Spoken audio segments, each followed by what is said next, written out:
Hello and welcome to this episode of The Unnoticed Entrepreneur. Let me just start by saying, first of all, if you've never thought about writing a book, it may be time to start thinking about doing that. Now, I want to share today some kind of exciting news about my book about the unnoticed entrepreneur, not just because it's about something that I'm excited about, but because I think book publishing and self-publishing is proving to be a really good way for entrepreneurs to get noticed. And I'm going to say writing a book in the loosest possible sense of the word. Now, what I've done is to publish a book entitled The Unnoticed Entrepreneur, and it's a collection of 50 articles that have come as a result of this podcast. I have interviewed half a dozen publishers now, people that are book coaches, for example, of entrepreneurs, business people, and so on. So I've interviewed companies that are large, and I've interviewed book writing coaches. There are some recurring themes that I wanted to share with you.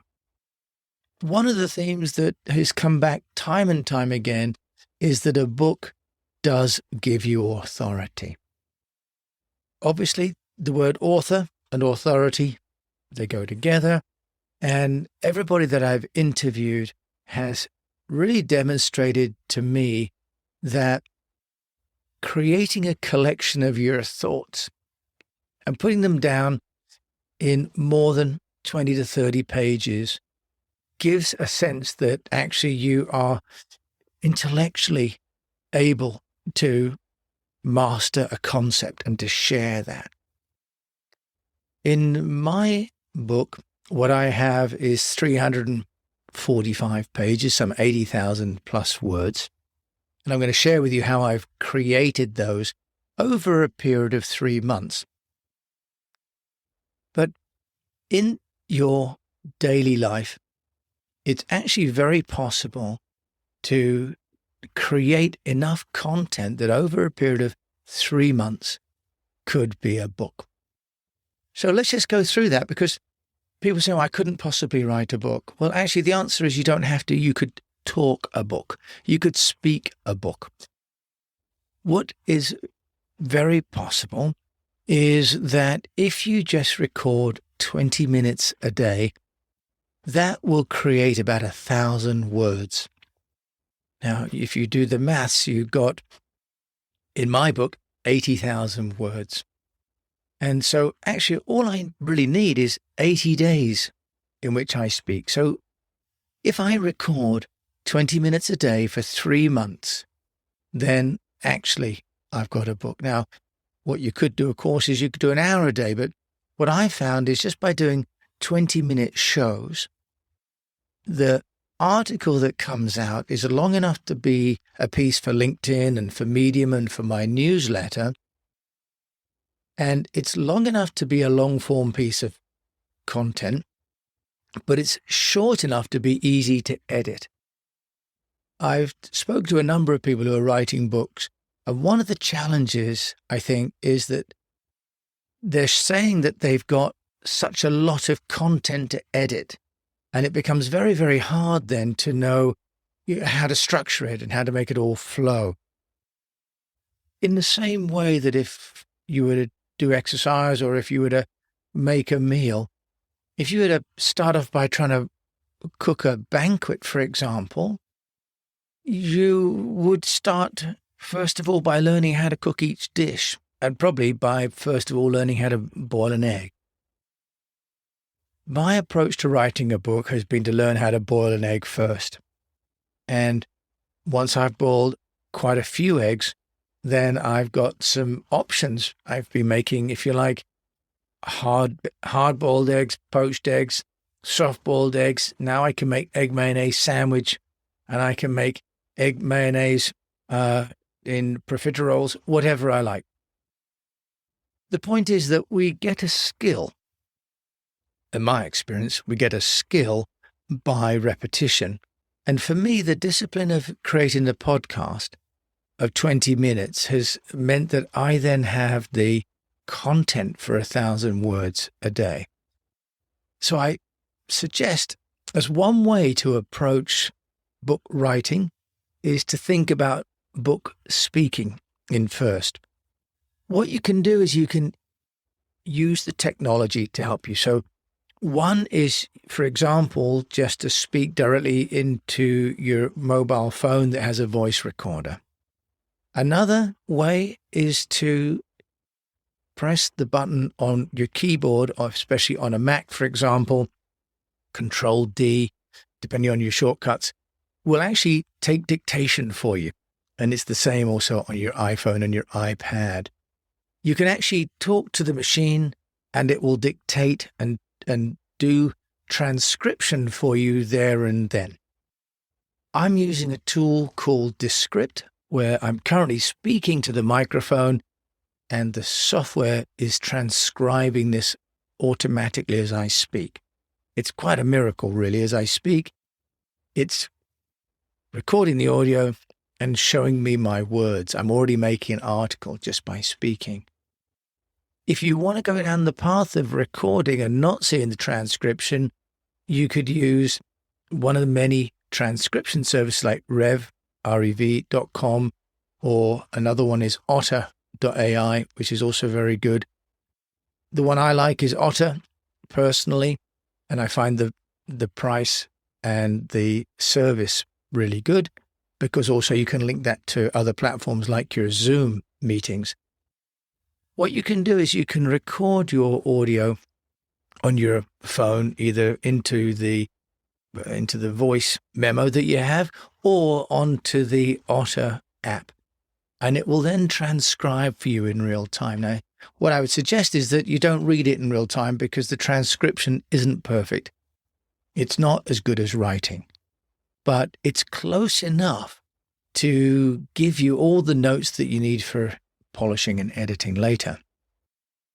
One of my, if you like, cheats, if I can call it that, is that I have then worked on creating the book by asking other people for their ideas around a central theme that I want to curate. So the central theme that I want to create is this of what I call Speak PR: storify, personalize, engage, amplify, and to know, which is an overarching concept for entrepreneurs to understand so that they can do their own public relations. The value I add is forming the structure. The value that I add is finding people that can talk about specific aspects of the Speak PR, if you like, dimensions, that all can form a much deeper reservoir of knowledge than maybe I would bring up on my own. But also, as a result of doing the interviews, I've learned and moved my own theories on at the same time. One of the challenges I think that people have when they think about writing a book, and I know I did, is what would I say that covers 350 pages? And most of us look at a book and say, I could never fill one. Actually, you don't have to. There are lots of people out there who have got lots of great ideas who would love to tell you about them. What I did was I interviewed them on the podcast and I limited them to 20 minutes. If you think about how much content you want, you could, for example, have them speak to you for 5 minutes. You could have them speak to you for an hour. It really doesn't matter. If you assume, or if you know, that people speak at about 100 to 150 words per minute, then you can just do the maths on how many words you need in order to make your book. So all I did was just the maths. If I want 20 minutes, I'm going to get about 1,200 words, and then I can edit that back down to get 1,000 words, and then I just need 80 of those, and I've got a book. Now, I interviewed 50 people because I wanted to create this structure where I have approximately 10 people per section to give it some balance. Again, this is how I can add value as the author and as the curator of the idea, so that the reader has an experience that is easy to follow, has a lot of great content, And in the case of The Unnoticed Entrepreneur, I've interviewed 50 very smart entrepreneurs and technologists from around the world and created a masterclass in a book. I have 50 people that the reader can listen to, in effect, for 20 minutes, all within the pages of one book. It's an extremely economical way for people to get access to these 50 experts. If they were to listen to my shows, they'd have 12, 13, 14 hours worth of listening, but they can get through the book maybe in 6 or 7 hours. And of course, they can reference back and forwards. And in the book, what I did to make it a reference book was I included the details of all the people that I had interviewed, LinkedIn, websites, emails, because I wanted to make this a functional book for people. And I wanted to make it a book that was valuable for those people that came on my podcast. So when you think about the book that you want to write, if you think about the role it's going to play in your overall strategy, then you can start to build in some of these dimensions. I know some people are writing a fiction. That's great. What role does that play? How does that narrative that you're writing fit into what you want to do with the book? If you're writing a fiction book about a location, maybe it's because you work in travel, for example. For me, I wanted to position myself as someone that understands public relations, but also someone that is connected, someone that can actually access other experts, because as we know, we can't know the answer to everything. But if we know somebody who does, then we can provide value to the client. I've used the book as a way to learn a great deal about everything from listening to AI for content creation to amplification for measurement and for sentiment analysis, for example. So in the writing of the book and the interviews, I've had an amazing education all about the 5 elements of my public relations theme. So as I wrote the book through interviewing experts, my own theory became stronger and stronger. It's in a way quite an efficient and possibly a little bit of a cheat. But if you look at your book and think of it as part of a way to overcome some of the weaknesses that you feel that you have, not just about marketing, but maybe in your professional skill set, you can use a book to overcome that. What I've also learned by creating this book is that there are lots of people out there creating books, and it is possible to self-publish books. And there is a whole industry set up to help people like me to publish books and you to publish your own book without a lot of cost. To give you an idea, my book has cost about £2,500, and that's because I did hire somebody for about £800 to be a consultant on the first launch, but I wouldn't need that person again. How did I do it so inexpensively? What I did was I did the 20-minute podcast, and I was disciplined about that. And then I have a VA in the Philippines, and I had the VA in the Philippines edit the transcript that came, in this case, from Descript, and make those into the articles that I needed then for my LinkedIn and my Medium and my newsletter, and for everywhere else that I'm sharing it in my blog, and so on. So the VA is costing about $20 to $25 per article. May sound like kind of a lot, but you can hire a VA in the Philippines for less. But this is writing we're talking about. This isn't just a commodity item. I need them to add some value. And frankly, also, I'd like to pay them properly. They deserve to make a good income, and then they will treat my project seriously. Otherwise, they'll just job hop. So you have then these articles, and I have another VA in the Philippines, and she loaded these articles into a platform called DabbleWriter, which for $10 a month is an online platform where you can host your articles and you can edit. And by sharing my account with her, she and I can both edit concurrently the articles. You can actually pay for an upgrade for, multiple editors on the same platform if you want to. But because it's just her and I, we're just going to log in with the same account. There's nothing sensitive or strategic in there to worry about. So we use DabbleWriter. And then once we've finished, we have to download that to make the index. And we found some software for $80 to create an index because DabbleWriter doesn't do that.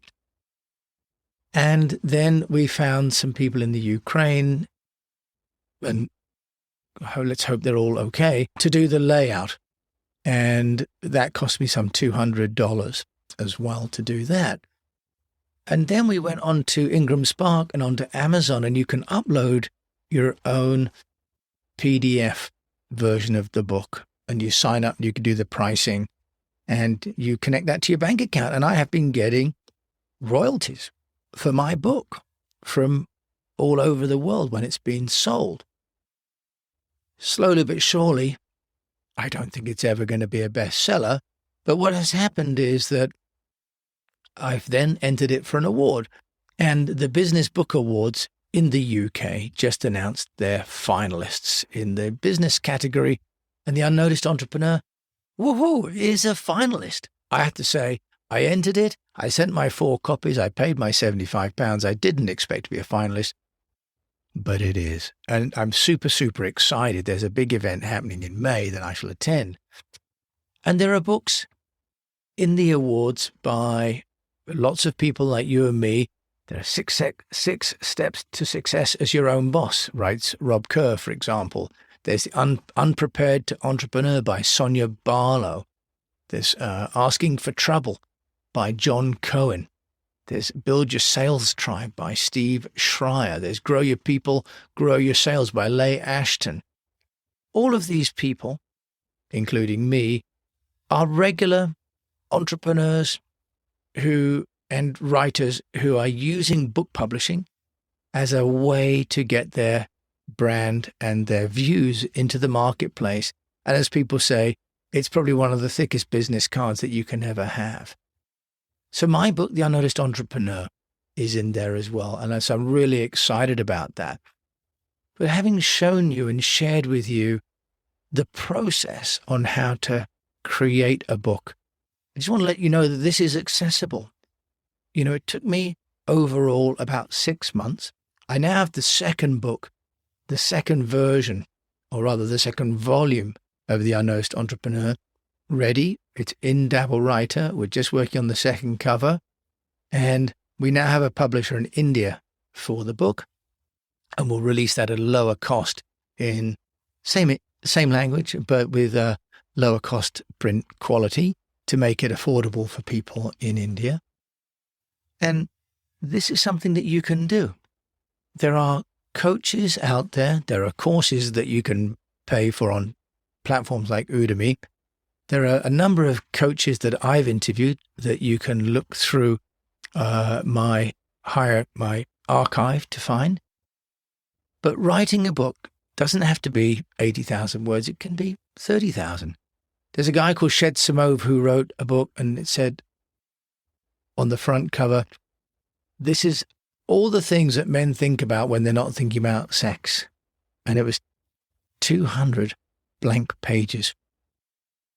It got him noticed. Everybody has got a story to tell. What's yours? Think about putting it between the pages. Longer than an email, more content than an Instagram post. You can do this if I can do this. And who knows what's going to happen with the award. But my reward is that it's out there and I'm learning and I'm loving the confidence and the experience and the opportunity that it's given me to learn more. So I just want to share this good news with you, but also to say that if I can do it, so can you. Thank you so much for listening to this episode of The Unnoticed Entrepreneur. And it doesn't go without saying, of course, that all of our thoughts are with those people in Ukraine. And I have been playing the Ukraine anthem, and I will do that again at the end of this show. So until the war is done, God bless and stay safe.